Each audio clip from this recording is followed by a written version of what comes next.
This is not a sponsored video, but I did get this product for free. So not too long ago, I made a review of my favorite Wyze cam, and that would be the Wyze Cam V3. Wasserstein reached out to me and said they had the perfect accessory to go with my Wyze Cam V3.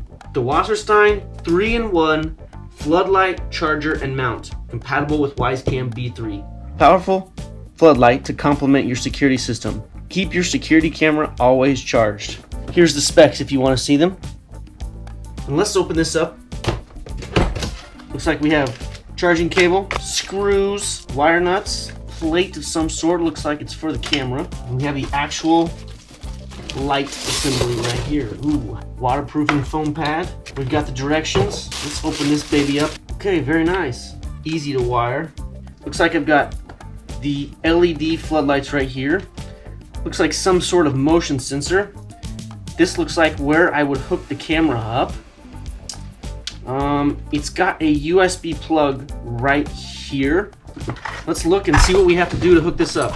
In the table of contents, I can tell it's going to be pretty easy to install. Usually on motion sensor light, there's a button to where you can change how long the motion sensor the lights stay on. I don't see that on this one. So I need to make a mount for this camera because right now where my camera is located, it's like this.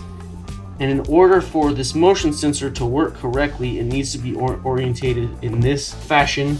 I don't want to mount this against my house, so I'm gonna make a little bracket out of wood to mount it this way.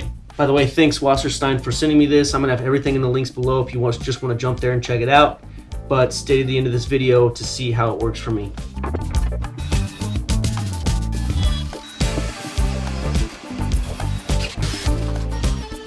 So I've made a box so that I can mount it vertically. That is one flaw that I see in this so far, but I'll give my full review at the end of this. But first, I have to put an electrical box in it. If you don't know how to do electrical, disclaimer, do not do it. Hire someone else to do this. Just like this is how the light is going to mount on this little box that I made. See, I rounded the corners, my router.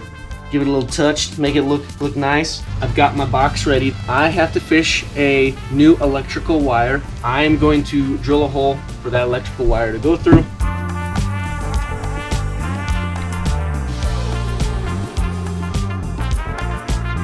So I don't have to use a fish stick or anything.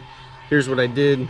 My regular 14 gauge wire, and I attached it to the micro USB cable that was originally powering the Wyze light, and now I'm gonna do is push this back through the soffit, and that should be great to be able to pull that cable through when I get into the attic. Got my wire run. Now I gotta figure out where I want my box to sit.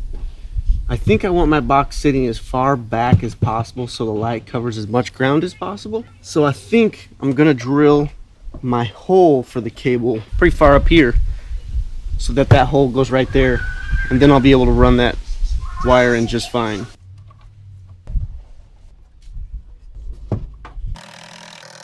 There's a little hardware kit, and it's got everything you need to attach this light.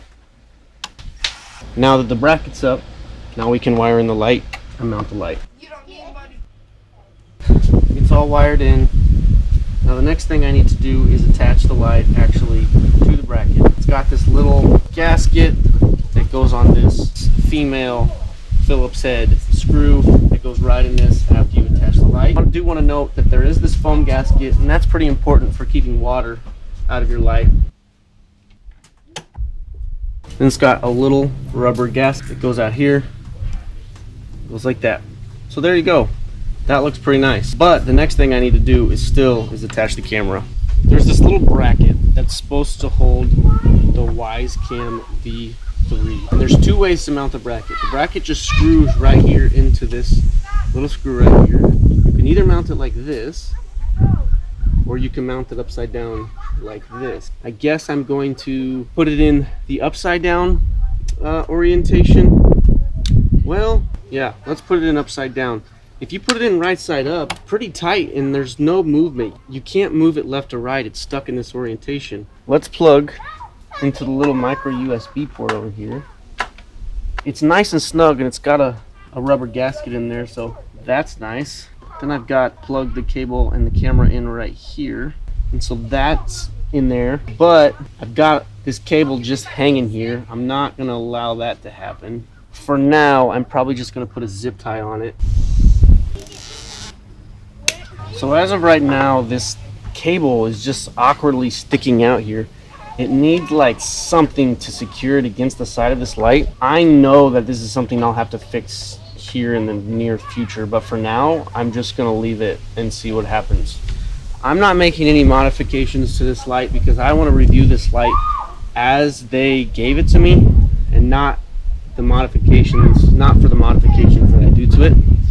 So now that I've got it installed, I've got to turn the power back on, and then all I need to do is wait for it to get dark. These lights have full movement. I'm not really worried about how those are gonna look at night. They look like they're gonna be bright, but we'll see. The night test is really what's gonna happen. I know you can't see anything right now, but I'm standing on my front porch. Let's check and see how this new light performs. Whoa, okay. So I'm pretty far away from it, and that sensor picked me up. That's pretty good. Okay, let's go to the footage actually from the camera and see what it looks like from the perspective of the camera. Okay, here it is. Okay, I don't know how long this light stays on for, but it's gonna stay on for not super long, because I did just come out to test it and it set it off, and I went back in to grab the camera and it turned off. So that's good, that's what I want it to do. And if you can look out here, just from the perspective of the camera, it does shine pretty bright and it illuminates the area that I do want it to if we were to come out to the car, or if we were to go to the porch. Let me see if I can get it to turn off, and let's just kind of see how long it lasts. So right here I'm out of view. So the light turned off. Right here on the screen right now is about how long it takes for the light to turn off. That's great. Now you can see, here's the footage of what the camera looks like when the light turns off, to see if it adjusts properly. I haven't seen it yet, but I'm gonna go check it. But that's it. That is the new light that I got. So let's talk about this light. Let's talk about the things I like about it, and let's talk about the things I don't like about it. So let me tell you, the first thing that I really like about it is the fact that the light sensor is very sensitive and it lights up a big area and it's very bright. I leave my house really early in the morning, and I love the fact that I don't have to turn on any other lights. I just walk out my front door and this light turns on by itself. I love that. I love that it lights up almost my whole yard from this corner, and I can see in pitch black, no problem. I love that. I love the fact that the light is very easy and intuitive to use. The light stays on for about 1 minute and then it shuts off by itself, and I don't have to mess with any buttons, settings, anything digital, nothing. It just shuts off after 1 minute. I like that.